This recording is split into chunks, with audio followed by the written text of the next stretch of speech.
నమస్కారం గురుగారు. ఓం శ్రీ మహాగణాధిపతయే నమః. గురుగారు, అమావాస్య రాబోయే ఈ అమావాస్యని పెద్దల అమావాస్య అంటుంటారు కదా, ఎందుకని ఆ పేరు వచ్చింది? ఆ రోజు చేయాల్సిన క్రతువులేంటి?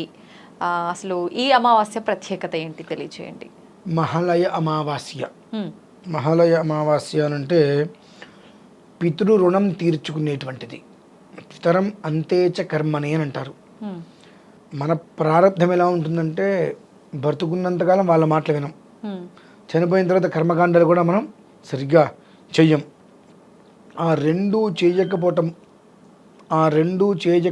వలన తర్వాత తరం నుంచి పితృదోషాలు ఆపాదిస్తాయి. పితృదోషాలకి మూలం ఆ పితృదేవతలకి చేయవలసినటువంటి విధానాలను అనుసరించకపోవటమే. ఎప్పుడైతే పితృదోషాలు ఆపాదిస్తాయో, పితృదోషం ఆపాదించిన దగ్గర నుంచి వాళ్ళకి ఉద్యోగము రాదు, సరిగ్గా చదువు మీద ఇంట్రెస్ట్ ఉండదు. ఒకవేళ చదువు ఇట్లా పూర్తయితే ఉద్యోగం రాదు. ఒకవేళ ఏదైనా ఉద్యోగం వస్తే ఎదుగుదల ఉండదు. వివాహం విషయంలో ఇబ్బందులు, సంతానం విషయంలో ఇబ్బందులు. ఆ పిల్లవాడిని చూసి తల్లిదండ్రులకు దినదనకంటే 100 ఏళ్ళ ఆయుష్. ఇదే పరిస్థితి కొనసాగుతూ ఉంటుంది. ఈ కొనసాగేటువంటి పరిస్థితి ఏదైతే ఉంటుందో ఇందులోంచి బయటపడడానికే ఈ మహాలయ పక్షాలు 15 రోజుల పాటు నిత్యం నువ్వులు నీళ్ళు వదిలిపెట్టి కాకి ఇంత అన్నం ముద్ద పెట్టాలి ప్రతిరోజు. అంటే మామూలుగా 360 రోజులు పెట్టాల్సిందే. మనం ఎలా అయితే కనుక అన్నం తింటున్నామో కాకి పిండం, ఏ పిండంగా అయితే మనం కడుపులో పడ్డాం అది పిండత్రయమంటారమ్మా. ప్రేతస్య పిండం, పితరస్య పిండం, గర్భస్థ పిండం అని. చనిపోయినప్పుడు ప్రేతపిండం అని పెడతారు. ఆబ్దీకాలు చేసినప్పుడు పితుహు శబ్దంతో పిండం పెడతారు.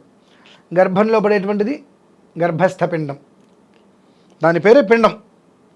అందుకనే కాకికి పెట్టేది వాయుసపిండం ఇంతే ఉంటుంది.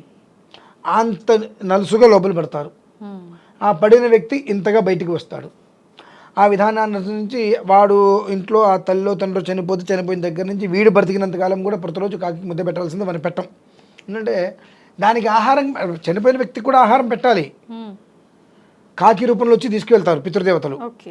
మనకు ఇప్పుడంటే పెద్దగా పట్టించుకోం కానీ పూర్వంలో ఇంటి ముందు కాకి వస్తుంటే చుట్టాలు వచ్చారనో, ఒక లేదంటే ఏదో పోస్ట్ వస్తుంది, మనీ ఆర్డర్ వస్తుంది, ఏదో ఒక రకమైన మనకు ఇండికేషన్స్ లాగా ఉండేవి. అలాగే నార్మల్ రోజుల్లో ఎలా ఉన్న ఆబ్దేకం రోజు నాడు 2-3 కాకులు ఇంటి చుట్టూదా తిరుగుతుండేవి. పెద్దలకి ఏమైనా శర్మణి చేసినప్పుడు ఆ కాకి పిండం పెట్టగానే పట్టుకొని వెళ్ళిపోయేవి నమస్కారం పెట్టుకోగానే. అటువంటిది ఈ మామూలుగా సంవత్సరం ఎట్లాగో చెయ్యం. ఈ ఒక 15 రోజులైనా రోజు నువ్వులు నీళ్ళు వదిలిపెట్టి అన్నం ముద్ద పెట్టి మీరు భోజనం చేయాలి. ఇవన్నీ చేయలేదు. ఆ పెద్దల అమావాస్య ఏదైతే ఉంటుందో ఆ రోజైనా సరే కనీసం ఈ పెద్దల్ని తలుచుకొని వాళ్ళకి చేయాల్సిన శర్మణి పిండ ప్రదానాలు అవన్నీ ఖచ్చితంగా చేసి వాళ్ళని తృప్తిపరచాలి, పితృదేవతల్ని.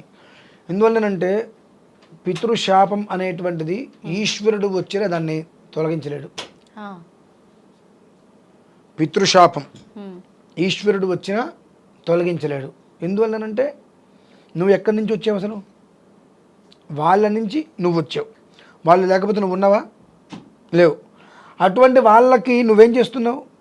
నువ్వు పిండంగా కడుపులో పడితే ఆ పిండ రూపంలో కడుపులో పడ్డ దగ్గర నుంచి శిశువు రూపంలో బయటకు వచ్చేంత వరకు నేను జాగ్రత్తగా కాపాడుకున్నారు. 6వ నెలలో కూడా పిండం ఎలా ఉంది చూస్తూ ఉంటారు. ఇట్లా 7వ నెల వచ్చినప్పటికీ ఏంటంటే ఆ పిండ రూపంలో కడుపులో పడితే 10వ నెల నువ్వు బయటకు వచ్చేంత వరకు కూడా నేను జాగ్రత్తగా కాపాడుకుంటూ వచ్చారు. అటువంటిది మనిషి చనిపోయిన తర్వాత నువ్వు పెట్టలేకపోతున్నావు. ఆ దోషం అనేటువంటిది పూర్తిగా వంశాన్ని ఆపాదిస్తుంది. అంటే ఎవరైతే పెట్టలేదో వాళ్ళ సంతానం ఆపాదిస్తుంటుంది. అటువంటివన్నీ వెళ్ళిపోయి ప్రశాంతంగా ఉండాలంటే కనీసం ఈ 15 రోజులైనా నువ్వు చేయలేకపోయావు. అమావాస్య రోజైనప్పటికీ కూడా ప్రత్యేకంగా నువ్వు కనుక ఇటువంటి విధానాన్ని కనుక ఆచరించినట్లయితే ఈశ్వరుడు యొక్క అనుగ్రహం వల్ల పితృశాపం, పితృదోషాలు తొలగిపోతాయి. అది చేయలేదా నీకున్న పితృశాపం నుంచి ఈశ్వరుడు కూడా బయటకు పెట్టలేడు, నిన్ను అనుభవించాల్సిందే అది. దానికి తోడు ఈసారి విశేషం ఏమిటంటే మనకు ఈ భాద్రపద అమావాస్య గ్రహణం కూడా ఉంది. బుధాదిత్య యోగం, బ్రహ్మయోగం, పెద్దల అమావాస్య, మహాలయ అమావాస్య, గ్రహణం ఇవన్నీ కూడా కలిసి వచ్చినాయి. అది కూడా ఆ రోజు ఉత్తర నక్షత్రం. ఇన్ని కలిసి రావటం వలన యోగం కూడా అద్భుతంగా ఆపాదిస్తుంది. కాబట్టి ప్రతి ఒక్కరూ కూడా పితృదోషాలు పితృశాపాల నుంచి బయట పడాలి అనుకుంటే కనుక ఖచ్చితంగా కనీసం అమావాస్య రోజైనా పరిపూర్ణంగా చేయవలసినటువంటి కర్తవ్యాలన్నీ కూడా నిర్వర్తించినట్లయితే సుఖంగా క్షేమంగా ఆ కుటుంబం అనేటువంటిది వృద్ధి చెందుతూ ఉంటుందండి. అంటే బ్రాహ్మణులను పిలిచి మళ్ళీ కార్యక్రమం చేయించాలి. అదే మా ఇళ్లలో అయితే ఒక 7-8 గంటలు పడుతుంది కార్యక్రమం. ఉదయం 9 గంటలకు ఆచమ్య కేశవ ఇస్వాహ అని అంటే వచ్చిన వాళ్ళందరికీ 5-6 బ్రాహ్మణి పిలుస్తాం. వాళ్ళకి భోజనాలు పెట్టి వాళ్ళ కాళ్ళు కడిగి అన్నీ చాలా ఉంటాయి. అవన్నీ చేసి వాళ్ళందరినీ పంపించి మేము భోజనానికి కూర్చునేప్పటికి 5 అవుతుందండి సాయంత్రం. అంత పెద్ద కృతి ఉంటుంది. ప్రతి ఒక్కరు అలాగే చేయాలా? అవసరం లేదు. మా ఇళ్లలో విధానం అది. ఒక్కొక్కరికి ఒక్కొక్క విధానం చెప్పడం ఉంటుంది. పిండితో చేస్తారు, బియ్య పిండితోటి. వాళ్ళకి సుమారుగా ఒక 2-2.5 గంటలు ఉండే విధానాన్ని నుంచి 1.5 2 గంటలు 2.5 గంటలు అట్లా సమయం పడుతుంది. అంటే పేర్లు ఎన్ని ఉండే విధానాన్ని అనుసరించి ఎక్కువ టైం పడుతుంది. ఒక 50-60 పేర్లు అనుకోండి ఎక్కువ టైం పడుతుంది. అంతమంది అనుకోండి అయిపోతుంది. అవన్నీ ఏం చేయలేము అని అంటే ఇప్పుడు చాలా మంది చూస్తుంటాం కదా, వాళ్ళ ఫోటో పెట్టి నచ్చినవి వండి పెట్టి దండం పెట్టుకుంటారు. అలా సింపుల్ గా చేసేస్తే చేయటం ఎందుకు ఇంకా చెందదా? ఎందుకు అవసరం ఏంటి? దాని ఉపయోగం ఏంటి? వాళ్ళకి పెట్టవలసిందే పిండ ప్రదానం. వాళ్ళకి పెద్దలు చనిపోతే వాళ్ళకి పెట్టేదే పిండం. అది పెట్టడానికి నేను వండి పెట్టేస్తాను ఉపయోగం ఏంటమ్మా? ఆ ఫోటో ఉండాలి. కానీ అక్కడ ఆ వైదిక కృతం ఈ 15 రోజులలో ఏదో ఒక రోజు కుదిరిన వచ్చేయండి. కుదిరిన రోజు ఏదో కుదరలా కనీసం అమావాస్యని మిస్ చేయకుండా ఆ పెద్దలకి చక్కగా వాళ్ళ దర్భంతో ముడివేసి పెడతారు. నువ్వులు వస్తాయి, మళ్ళీ దర్భపులు వస్తాయి, బియ్యం వస్తాయి, ఎవలు వస్తాయి, అవన్నీ అక్కడ పెట్టుకొని గంధం తీసుకొని ఒక్కొక్క దానికి ఒక్కొక్క రకంగా అర్చన మొత్తం చేసుకుంటూ వచ్చి వాటికి కాళ్ళు కడిగినట్టుగా. అయితే మీ మామూలుగా బయట పొత్తర్లు పెడుతూ ఉంటారు. అంటే విస్తరాకులు పెట్టేసేసి బియ్యము ఉప్పు పప్పు అన్నీ స్వయంపాకంలాగా అన్నీ వరుసగా పెట్టి దానికి విధానాలు మొత్తం పూర్తి చేసి ఇస్తూ ఉంటారు. ఇది చేయకుండా నేనేదో ఫోటో పెట్టేస్తాను, వంట చేస్తాను, ఉరికే పెట్టేస్తాను ఉపయోగం ఏంటమ్మా? వాళ్ళు నీకు జన్మనివ్వడానికి ఎంత కష్టపడి ఉంటారు? నీ జన్మ సార్థకత చేయడానికి నువ్వు ఎంత కష్టపడాలి? అంటే నీ కడుపులో పడ్డ దగ్గర నుంచి కూడా నీకు పెళ్లి చేసి నీకు పిల్లలు పుట్టి వాళ్ళు చనిపోయేంత వరకు కూడా నీ క్షేమాన్నిగా కోరింది. చనిపోయిన తర్వాత సంవత్సరానికి ఒక రోజు ఇంత పిండం పెట్టడానికి కూడా మనకు కుదరట్లేదు అంటే ఎట్లమ్మది? అది కరెక్ట్ అయిన విషయం కదా. అదేనండి, ఇటువంటివి చేస్తున్నాము, దాని ప్రభావం పిల్లలకి అంటుతుంది. తర్వాత ఆ పిల్లలు అనుభవిస్తారు. ఎదుగుండదు పాపం, కష్టపడుతూనే ఉంటారు. ఎంత కష్టపడుతూ ఉంటారో అంతకంతే ఉంటారు, ఎదగలేరు. ఆ కష్టపడినంత ఏమవుతుందో తెలీదు. మరి ఏంటండి పరిస్థితి? ఇప్పుడు ఎందుకు కష్టపడతారు? ఎదగాలి, స్థిరపడాలనే కదా. ఎంత కష్టపడుతున్నా అక్కడే ఉంటున్నారు. మీరు ట్రెడ్మిల్ మీద 2 గంటలు పరిగెత్తండి, ఎక్కడ ఉంటారు? మామూలుగా 2 గంటలు నడిస్తే ఎందుకు కూడా వెళ్ళిపోతాం. ఒక 2 కిలోమీటర్లైనా వెళ్తాను 2 గంటలు నడిస్తే. అదే ట్రెడ్మిల్ మీద 2 గంటలు పరిగెడితే అక్కడే ఉంటాం. అలానే ఉంటుంది మా పరిస్థితి. అంతే. అయితే కానీ చాలా కాలం నుంచి చాలా మంది ఇలానే చేస్తుంటారు కదా. పూర్వకాలంలో లేని ఎన్నో రకాల దోషాలు ఇప్పుడు ఎందుకు వస్తున్నాయి? ఇవన్నీ చేయకపోవడం వల్లేనా? ఇప్పుడు మనకు స్తోమత లేక చేయలేదు అంటానికి కూడా అర్హత లేవు. ఎందుకనంటే తండ్రికి దద్దరం పెట్టడానికి స్తోమత లేదు, పుట్టినరోజు చేసుకోవడానికి స్తోమత వచ్చిందా, పెళ్లి రోజు చేసుకోవడానికి స్తోమత వచ్చిందా? న్యాయంగా మాట్లాడుతున్నాను నేను. తల్లికి తండ్రికి దద్దరం పెట్టి ఇంత పిండం పెట్టడానికి ఒక ముద్ద పెట్టడానికి స్తోమత లేదంటే నాకు, అదే ఇంట్లో ఏదైనా పండగ చేసుకోవడానికి పబ్బం చేసుకోవడానికి స్తోమత వస్తుందిగా. నీకు నిజంగా స్తోమత లేదంటే అది కూడా నీకు ఉండకూడదు, అది కూడా ఉండకూడదు నీకు స్తోమత. అది స్తోమత లేకపోవడం అంటే. కానీ నీకు రోజు నీ నిత్యకృత్యాలు ప్రతిదానికి కూడా ఉపయోగిస్తూ అవసరం వస్తూ అన్ని రకాలుగా తీర్చుకుంటూ తల్లికి తండ్రికి పిండం పెట్టాల్సి వచ్చాడు, నాకు స్తోమత లేదని నేను చేయలేను అంటే నేను కాపాడుతుందా నిన్ను? రేపొద్దు నీ కొడుకు ఇదే పని చేస్తే నువ్వు ప్రేత పిశాచలాగా రోడ్డు మీద తలకిందులు వెళ్ళాడుతూ ఉంటాడు పిశాచమైపోయి. అవసరం అండి అవి? ఒక్క ముద్ద పెట్టడానికి ఏమైందండి? బియ్యపిండి ఓ 100 గ్రాములు అవుతుందిగా, బియ్యపిండి 200 గ్రాములు అవుతుందిగా. ఒక అరటిపండు అంత బెల్లం వేసి పాలేసి గట్టిగా మొత్తం ముద్దలు చేసేసి ఆరాధన చేసుకొని అర్చన చేసేసుకొని ఆ పిండ ప్రదానం పెట్టి అంత బెల్లం మొక్క నివేదన పెట్టడానికి ఏమవుతుందండి? ఓ 2 గంటల సమయం పోతుంది, ₹1 ఖర్చు అవుతుంది, అంతే కదా. మళ్ళీ సంవత్సరం వరకు వాళ్ళు మొహం చూడట్లేదు కదా.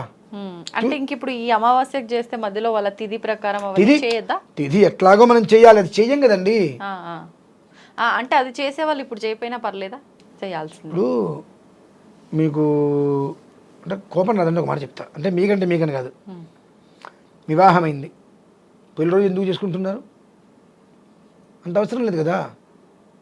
అయితే వివాహం అయితే అయిపోయింది, పాతికేళ్ళు వస్తే సిల్వర్ జూబిలీని గోల్డెన్ జూబిలీని ఎందుకు చేసుకుంటున్నారు? అంత అవసరమా? పుట్టినరోజు సంవత్సరం పెరుగుతుంటే ప్రతి సంవత్సరం వచ్చేదేగా, ఎందుకు చేసుకోవడం? మానేసేచ్చు కదా. మానేస్తున్నారా? అంటే అది మన సొంతది, మన ఆనందం మన స్నేహితులతో పంచుకునేది. ఇది ఏంటంటే పెండ ప్రధానం అంటే తల్లిదండ్రులకు చేసేది. మా అమ్మకి తద్దనం పెట్టాలి, మా నాన్నకి తద్దనం పెట్టాలి, ఎవరినైనా అనుకుంటారు. నీ మొహం మండ సిగ్గు ఎగ్గు లేకపోతే నీ బ్రతుక్కి నీకు జన్మనిచ్చిందే వాళ్ళు కదా. అంటే చాలా మంది తెలియదు కూడా గురువుగారు, తెలియదు అనే చనిపోయిన మాట వాళ్ళకు ఇలాంటివి రెగ్యులర్ గా చేస్తుండాలి అనేది. తప్పండి. తెలియదు అనే మాట అబద్ధం. మన ఇంట్లో చెప్తా మన ఇంట్లో పూర్వం నుంచి కొన్ని నడుస్తూ ఉంటాయి. మనం చూడము, అవన్నీ పట్టించుకోం. ఎందువల్లంటే చిన్నపిల్లలకి చనిపోయిన వాళ్ళకి చేసేది ఎందుకు చెప్పాలి అని చెప్పి చెప్పరు. తాతయ్య ప్రసాదం అని మాత్రమే ఇస్తారు మనకు. ఏ బెల్లం మొక్కలు ఇంకోటనో అరే వాళ్ళ తాతయ్య ప్రసాదం పరమానం తినండిరా అంటారు. అలాగే చిన్న పంచమైన కాకి ముద్ద పెట్టడం కూడా చూస్తూ ఉంటాం. సంవత్సరానికి ఒకరోజైనా సరే అన్నం పెట్టి అది ఎందుకు పెడుతున్నామని మనం అడగలేం. అడిగినప్పుడు వాళ్ళు చెప్పలేరు. వాళ్ళు చెప్పే స్థితి వస్తే మనం వినే స్టేజ్ దాటిపోతాం.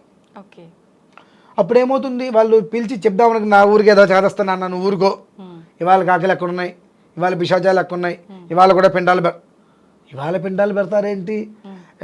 సూర్యుడే ఉన్న భూమిలో నుంచి వస్తున్నాడా? తూర్పు ఏమన్నా ఇటువైపు మారిందా? ఆకాశం కిందకు వచ్చి భూమి పైకి వెళ్ళిందండి. మరి ఇవాళ కూడా పిండాలు పెడతారంటే ఇవాళ నువ్వు పిండా కూడా తినేది, అన్నమేగా తినేది మరి కాదా? ఆనాడు తినేది అన్నమే, ఈనాడు తినేది అన్నమే. మనం ఎందుకు తింటున్నాం అన్నం? తప్పండి అది. తెలుసుకొని ఏం చేస్తానులే అని ఒకటి. ఈ మధ్యన ఫ్యాషన్ తల్లిదండ్రికి పెండాలు పెడుతున్నామంటే మీ నాన్నకి నువ్వు పెడతావా అని ఏదో ఒకటి అంటాడు. అమ్మో అడిగి నేను చెప్పకూడదు కాబట్టి నేను పెట్టడం మానేసా. నువ్వు పెట్టడం మానేసావు, నువ్వు అన్నీ మానేస్తున్నావు. అట్లా మానట్లేదు కదా. నువ్వు చేసే ప్రతిదీ కౌంటింగ్ ఉంటుంది. ఆ కౌంటింగ్ ఏమవుతుంది, నీ పిల్లలకి ఎదుగుదల లేకపోతుంది. నువ్వు చేసే దరిద్ర పనులకి పిల్లల్ని ఎందుకు నాశనం చేయటం? మనం పిల్లల్ని ఎందుకు కంటాం? వాళ్ళ భవిష్యత్తు బాగుండాలి, పిల్లలకి అన్న తర్వాత వాళ్ళ భవిష్యత్తు బాగుండాలని చూస్తాం. ఇటువంటి పనులను చేసి పిల్లల్ని కంటే వాళ్ళ భవిష్యత్తు ఎలా ఉంటుంది? అసలు వాళ్ళకి భవిష్యత్తు లేకుండా పోతుంది. కేవలం మహాలయ పక్షాలు అంటే ఎన్నో రకాలైనటువంటి పరిహారం లేని పాపాలని కూడా నిష్కృతి చేసేటువంటిది. అవి ఎలాంటి పాపాలైనా సరే పూర్తిగా నిష్కృతి చేసేటువంటిది మహాలయ పక్షాలు. అందుకని వీటికి అంత గొప్పది. భాద్రపద మాసంలోనే వచ్చింది. దీనికి చాలా ప్రమాణాలు ఉన్నాయి మళ్ళీ. అందుకని ఏంటంటే ఏదైనా పితృదేవతలకి చేసేటువంటిది పితృదేవతలకి చేయవలసింది చేస్తే వచ్చే ఫలితం ఏ దేవతకి చేసినా రాదు. ఆంజనేయ స్వామికి చేయండి, శివుడికి చేయండి, విష్ణుమూర్తికి రాదు. వీళ్ళకి చేసి వాళ్ళకి నమస్కారం చేయి అన్నీ ఇస్తారు. వీళ్ళకి చేయకుండా వీళ్ళని గాలికి వదిలేసి వాళ్ళకి ఎన్నైనా చేయి, మొహం కూడా చూడరు. కాబట్టి అది గమనించుకోవాలమ్మా విషయం. ధన్యవాదాలు గురుగారు.